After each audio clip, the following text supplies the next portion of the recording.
The man behind Kudo, Ewandro Magalhaes.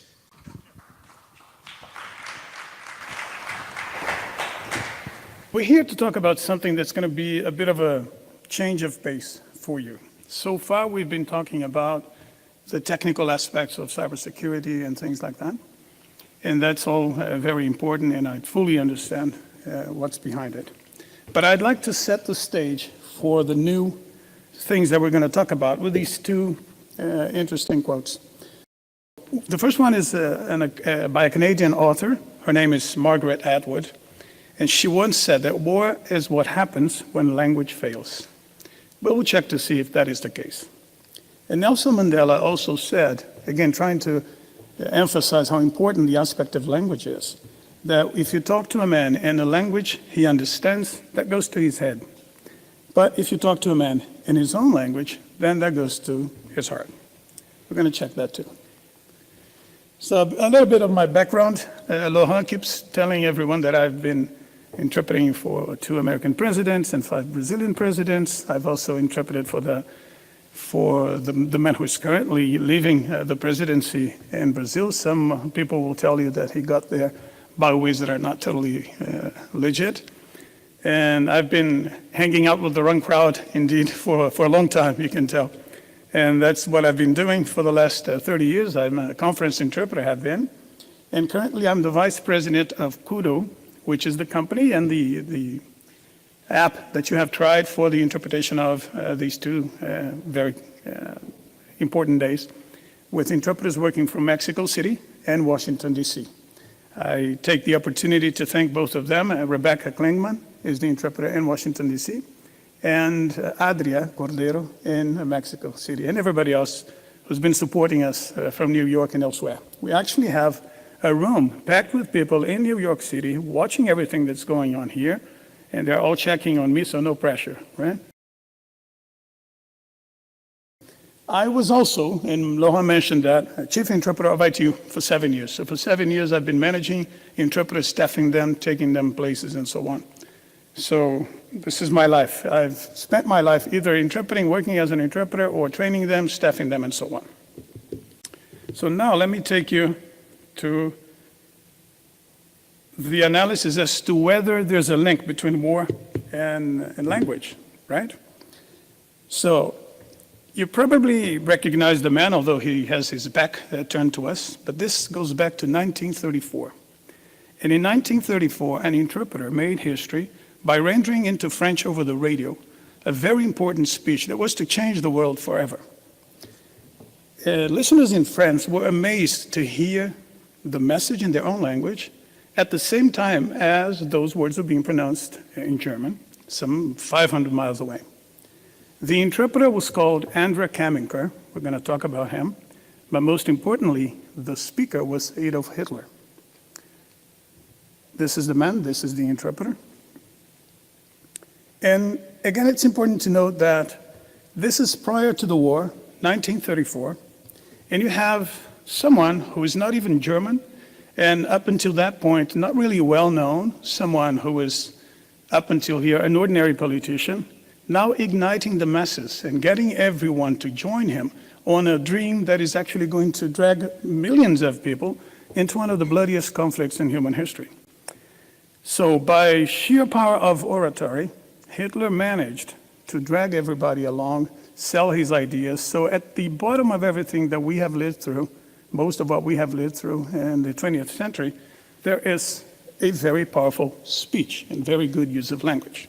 So he was a master of that. Now this man was also very, a celebrity interpreter back then. Rumor has it that he was able to render by heart an hour-long speech without notes. So he was some sort of a savant, as you probably call them today. Now, 10 years later, that system, because back then when Hitler made that speech and the people were following in France, actually it was when simultaneous interpretation was invented. It was the very first time in history when a speech was simultaneously interpreted. So keep in mind that the first guy to ever have been interpreted was Adolf Hitler.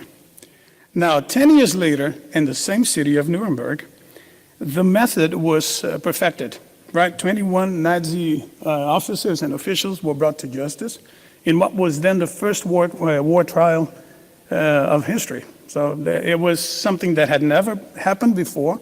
The legislation was not in place, and there was a fear that the Germans, being so good with propaganda, would actually turn the tide in their favor if the judgment was protracted, if it went on for a long time. The main prosecutor, Justice Jackson from New York, understood that, and then he was looking for a solution that would engage simultaneous interpretation to actually make it all go faster, right? And these are the interpreters sitting in Nuremberg. Again, this is the cradle of simultaneous interpretation. This is the first time people have done this in a concerted fashion, in an organized fashion. It had been attempted before, but it's the very first time where you had something that went for months with people taking turns and so on and so forth. 4 languages actually in use. So it was very significant in that regard. So that's the man. He knew it had to go fast. And he knew that given the chance, the Germans would actually turn it to their advantage. So not only did he engage the system we now know and found a way to actually have IBM help and other people and so on, but he very carefully chose his words. He knew that just in addition to language, he had to use very careful language, very powerful language, to get everybody to understand the graveness of what we were talking about there. And in his opening remarks, this is what he said. The wrongs which we seek to condemn and punish have been so calculated, so malignant, and so devastating that civilization cannot tolerate their being ignored because it cannot survive their being repeated. He set the tone, and later on, one of the accused, the number one after Hitler had killed himself, actually got the message, and he said, well, I understand what you're trying to do here. And he tried the interpretation system, and he said, this is a very ingenious system, but I reckon it's going to shorten my life, right? Because the trial is actually going to go faster. Now, you fast forward now a couple of months, and the trial is proceeding. Everything is going according to plan, more or less. And when it's time to end it, Justice Jackson once again resorts to very fiery rhetoric in his closing remarks, and he actually goes back to British literature and finds an image in Shakespeare. And this is how he closed the trial, because there was a lot of propaganda going on, and there was still a chance that these guys might actually get away with it. Here's what he said.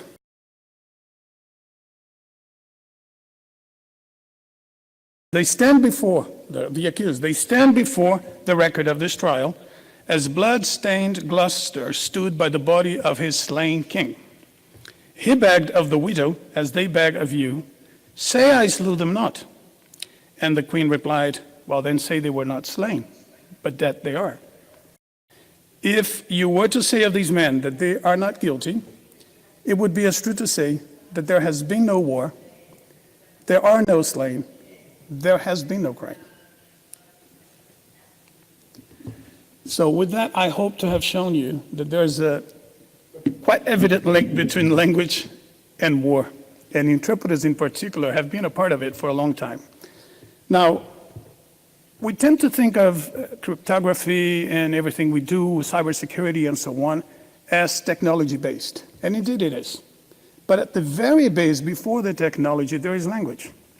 This is the Enigma Machine. This is the machine that Hitler used to actually exchange messages in such a way that the Allies would not perceive them and would not catch them. And it entailed a number of wirings and rotors, and it was a very complex gadget that had been perfected over dozens of years. It started all the way back in Poland. And the change, the logic that went with it actually had a certain language behind and a certain piece of code that was supposed to be changed every day. And based on those letters and that language, it was that they then were able to send the messages once everybody knew what the code was. Now, the code was almost impossible to break. It was almost impossible to break unless you knew what the key was. But the call signs were pretty much stable. So people had to identify themselves when they first started talking to the machine. So it's, akin to having a radio say Z, Y, Z, X, whatever. They had to enter 2 or 3 sets of 3 letters, identifying themselves, where they were sending the message. So that was more or less set. But still the coders were asked to change their letters every day, and they were supposed to open with a 5 random set of letters, every day a different set of letters. Now, it so happens that people get complacent and they start to feel safe, and they don't realize that there's a lot of people actually trying to catch them, and they become lazy. And in one particular case, one coder, he started identifying himself always with the same set of the same set of letters, 5 letters, C, I, L, L, Y, silly with a C, which later someone figured was the name of his girlfriend. So it was just a way of showing off, if you will, like, okay, this is me at the Morse code now, it's me at the machine now. And once people started to realize that there was someone always identifying himself as such, they were able to break that, and from there it led to a pattern that later led to the war being lost. So we think it's technology, but actually at the heart of why Germany lost the war, there was a lazy German officer with a broken heart, right? Trying to contact his girlfriend somewhere. Anyway, again, talking about war and World War II, the Allies tried to also use a system of their own, and they resorted to what is now known as the Navajo Code talkers. And these were Native Americans, about 500 of them, who actually used their own language, the Navajo language, which is totally little known, let's say. And based on that language, they created codes, and they played with those codes. And that code, to my knowledge, has never been broken. So it was very successful. And again, language at the core of conflict and at the core of counterintelligence, if you will. Let me bring you back now a couple of 100 years into history to talk about somebody's circumnavigation of the world. I'm very proud to share the navigator's family name. Magalhaes is actually the original Portuguese name for Magellan. Unfortunately, I never saw a cent of his fortunes. I'm still looking to see if any of his inheritance is ever going to come to me. But anyway, here's someone who had been to what they call the Spice Islands, because it was all about getting the spices, getting the salt, getting the cinnamon, and so on back then, right? That was the currency that they were after. It's unthinkable to imagine that people would kill and get ships out to the sea and so on just to go fetch some cinnamon, but that's what they were doing back then. So he had already been to what we call do I have a pointer here? Yeah, to this part of the world here that we call the Spice Islands, where they got the cinnamon and so on, going the normal route, right? And when he was here for the first time, he actually bought a slave, a very young boy, and brought him over to Spain later. So fast forward, say 8 years or so, they are now trying to find a western route to the Spice Islands, because the eastern route is now dominated by Spain. So by Portugal. And now he is navigating for Spain, and he has to find a way to dodge the Portuguese. There was this notion that maybe the world is not flat after all. By sailing this way, we're going to actually go around the globe and eventually get back there. Before he set to sea, he took the slave with him on a hunch that if he ever reached that part of the world, he was going to be in trouble trying to communicate. He had no clue what the language of that place was. So by taking the slave, who was, quote unquote, a local, he would be at least able to communicate with the people and the kings and the people that they actually met along the way.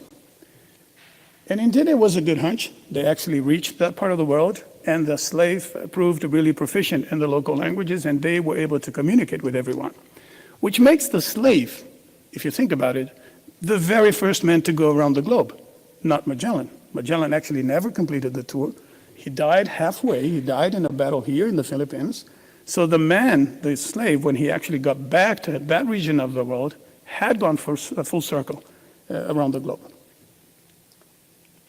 And here is an artistic picture of the man to your left. And the other guy is an Italian nobleman called Pigafetta, who actually provided the chronicle through which we know, well, everything that happened on the trip. So Pigafetta was sitting on the ship whenever he didn't have much to do, trying to also get Cebuan lessons from this slave. So the guy spoke the language of Cebu in the Philippines, and when they had nothing to do, one was teaching the other some basic words, putting together what would later become like probably the first phrase book in history, right? And this is going to be important because eventually this guy, the slave Magellan, dies, and all of a sudden he's a free man. And then he wipes his hand clean and he says, hey, okay, I'm home anyway, so I'm staying here. You guys have a good trip. Then the Spaniards were now taking over the ships. Say, no, I'm sorry, we need you. We need an interpreter. You need to go back with us to Spain. And he said, I'm sorry, I'm a free man now. No, you're not. So eventually they forced him to go. They gave him a night to ponder whether he wanted to go with the expedition or not. And of course, the implication was that if you're not coming with us, we're going to kill you, right? He said, okay, allow me one last trip ashore because I want to say bye to my people. And yes, sure, no, I will comply. I'll go with you. Then he goes ashore just to say hello and comes back with the news that the local kings are very broken heart to see the Portuguese go and the Spaniards go, better said, and would like to have him over for a final banquet. So they invite everyone over the next day for a banquet.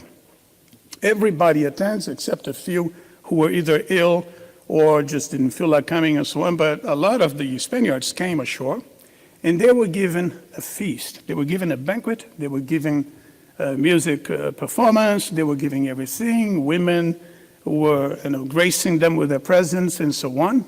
And at the end of the banquet, 1,500 archers came from behind the bushes and killed everyone but the interpreter. So if you don't take anything away from this lesson, take this. Treat your interpreters really well. You don't want to mess with them, okay? So the interpreter, this was his way of saying, no way I'm going back to slavery, I'm staying here. So again, a notion that combines war and conflict and all of that into language and what we do, right? A little bit more history, and then it's going to get more contemporary, maybe more fun. Interpreters, again, are also the victim, very often, of conflict. Usually, interpreters are the first ones you get and you educate in a new language when you actually come into a new territory. It happens in Iraq, it happens when Cortés came to to Mexico and Latin America. So they find someone, that person becomes close to them because favors are exchanged. In time, that person becomes knowledgeable in the language and starts being used as an interpreter for the invaders. So it's usually that's someone who's been subject to a lot of violence and who's under orders to actually now perform according to the new masters. And La Malinche in Mexico was one of the first in history to play that role. She became the mistress to Cortés, actually born a kid of his. And she is now still seen, looked upon in history in Mexico, either as a traitor or as someone who eventually just gave birth to what is now Mexico. But usually they are captured, like the slave, Magellan's slave was, this lady as well. That plague continues to affect interpreters. The US Army has left behind an enormous number of interpreters in Iraqi soil who later got killed because they are now seen as traitors. They are locals, they are the citizens of Iraq and so on, but they cooperated with the Allied forces, or the Americans, and to help bring down the regime. The US fled the country. 10 years later, they're still discussing whether they should give them a visa, whether they should be admitted into the country and whatnot. But half of them are dead now. Now, this is war, and this is the kind of conflict that we all recognize has that scope. Let me now make it a bit more fun and talk about some other kinds of conflict where language also plays a role. I'm going to talk about diplomatic conflict. This is an image of my very first assignment as an interpreter. This guy here with a lot of hair, that's me, some 30 years ago. The guy to my left is the Speaker of the House in the lower house in Brazil, who later went on to be the vice president, because our president was impeached back then, 1992, we're talking here. And the man over here, probably some of you will recognize, Marco certainly will recognize him. This is the Duke of Edinburgh, Prince Philip from England. I happened to spread the news that I could speak English, just because I wanted to brag. And before I knew, I was sitting in that uncomfortable chair. I had zero training as an interpreter and asked to mediate this conversation, which I did. It was chit-chat, it was just small talk. But towards the end of the conversation, the Speaker of the House hands over a book, all wrapped up in nice packaging, and says, well, here's a souvenir for you to take. This is a book on the riches of our Amazon forest. And the prince, trying to be facetious and trying to be funny, said, oh, thank you very much. The Amazon forest, I see. Well, you mean what was left of it, right? And at that point, I didn't know whether I had heard it right. It felt a bit inappropriate, and I was afraid of translating something that didn't quite correspond to what was being said. And I simply said, well, thank you very much for your gift. And I left it at that. So trying not to get caught in the middle of a conflict that would later backfire on me, right? So that was my first snafu as an interpreter, one of many. I later had a chance to help someone else. This guy, the lead singer for Simply Red, Mark Hucknall, came to Brasilia, big show and so on. And during the press conference, he was saying, yes, I'm very excited to be in Brasilia. Brasilia is the capital of Brazil, who was built in the center of the country to actually integrate the nation back in 1960. So Brazil was only populated along the coast. So they decided to bring the capital in, to bring roads with it, and integrate the country. Yeah? But it was built in the middle of the savannah. There was nothing there in that sense. And this guy says, well, I'm very excited to be coming to Brasilia. Ever since I was a kid, I wanted to come to a city in the middle of the jungle. Brasilia is not in the middle of the jungle. Brasilia is in the central plateau in Brazil, in a savanna region. There's no tree whatsoever. The bushes are this size. So at that point, I said, I could have put him in trouble and said exactly what he said, but I said, well, I'm very excited to be here. I mean, again, in a city that was built out of nowhere. So I fixed it for him. He owes me one. He doesn't know that. Now, you must remember this. This is Emmanuel Macron going to Australia, I guess. And after the visit was about over, he decides to grace his hosts with a little bit of English, right? And then he says, well, thank you very much, Mr. Prime Minister. Thank you and your delicious wife for the good time we had here. Of course, coming from the French word délicieuse, which in that context would mean something completely different, right? Of course, they took it in stride and it wasn't really a big problem. But the thing is, again, a different quote I have for you here is, when you speak a foreign language, you say only what you can. It's only when you speak your own language that you really speak your mind. So in these kinds of situations, no matter how well you speak a language, and there's a reason why I'm speaking English, I wish I could speak Portuguese, stick to what you know best. Otherwise, you get in trouble. So this is a quote by José Miguel Insulza, which is to be the Director General of the OAS, Organization of American States. A few more examples. President Lula goes to Africa with his interpreter, goes to Angola, which was just still coming out of a depression, still with lots of marks of war out on the streets and so on. He was very badly impressed. Everything was not looking great and so on. From there, he goes to Windhoek in Namibia. And in the first press conference, when the two presidents are there and so on, they asked him for his first impressions, as he says, well, I feel really great here. This doesn't look like Africa at all. This is so clean, right? And his interpreter stopped halfway and said, well, I feel very happy to be here. Excuse me, Mr. President, can you repeat that? I'm not sure I got that. Because of course he got that. He just gave him a hunch like, hey, could you please pull up your socks and do something? And then, of course, he fixed it. But the Brazilian press in the room, of course, heard it in Portuguese, and they knew exactly what the faux pas was, right? So careful. And this goes back to Hillary Clinton as Secretary of State in the US. She wanted to reset the negotiations between the Russians and the Americans, And they came up with this button, which they presented to the Russian foreign minister doing one of the functions. And she said, well, this is a token of our interest in actually setting the stage anew. We want to be in a good and new relationship with you. Only the word that they use here doesn't translate as reset. It translates as overcharge, which only makes it worse, right? And it was a big snafu again. It went to all the papers. And this is the most recent incident where Putin and Trump got together, and Trump came out of the meeting saying that Putin had no play in the elections and so on, against the best judgment of his own cabinet, right? His intelligence cabinet was telling him otherwise, that every indication pointed to the Russians having done something, and he says, no, Putin told me otherwise and I trust him, which infuriated a lot of people in America. And then he started dancing around it a little bit, and eventually they said, okay, I know someone else who was in this meeting. Let's go to his interpreter, Madame Martina Grosso, who I guess fled somewhere out of the country. Nobody ever heard of her again. We don't know. Of course, she must have hid away somewhere, because it's unthinkable for an interpreter to, number one, divulge the content of the meeting, and number two, even if they talk to her, she most likely doesn't remember what was said.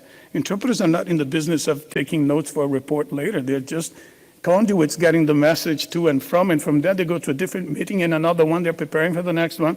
It would be useless to even talk to her. But at a point, it was a big thing, like, no, the interpreter knows. The interpreter now is a national security asset. So it became really, really big. I was actually interviewed by BBC on that subject, and I told them exactly that. Even if she wants, if they get a hold of her, which I doubt, even if she wanted to be helpful, she doesn't remember, most likely. So that's pretty much the end of my talk. But before I go, I wanted to show you a little video that I tried to show you in Noto, but we had a funny situation where the channels didn't work. Marius will remember. We got the video, but not the sound, or the opposite, I don't recall. This is a video that I did for the TED company. It's a TED lesson. It has been viewed over 1 million times now, and it does a good job of explaining why interpretation is useful and how it can prevent war. So there's no need to interpret this, Rebecca and Adria, because we have the subtitles in French. So this is a 4-minute video, and then I promise I'll be done. Thank you. Okay, 2 more slides to talk briefly to you about a new codebreaker. The new codebreaker is Cudo. It's a technology used today. So we're pushing the envelope now, bringing interpretation outside of the room, but at the same point, at the same time, everywhere in the world. So what you have experienced here today is a game changer on many levels, because the interpreters are not here. You could be elsewhere. A speaker just yesterday was able to present with full interpretation from elsewhere. So we're now at a point where the interpreters no longer need to be where everybody is. It saves you time, it saves you travel, it saves you a number of things. But this is not propaganda for CUDA, mind you. This is just bringing your mind to a new realization, that there are new ways of doing everything, including fighting cybercrime through language. So thank you very much. This is our contact information. It's been a pleasure to be here. Thank you guys very much.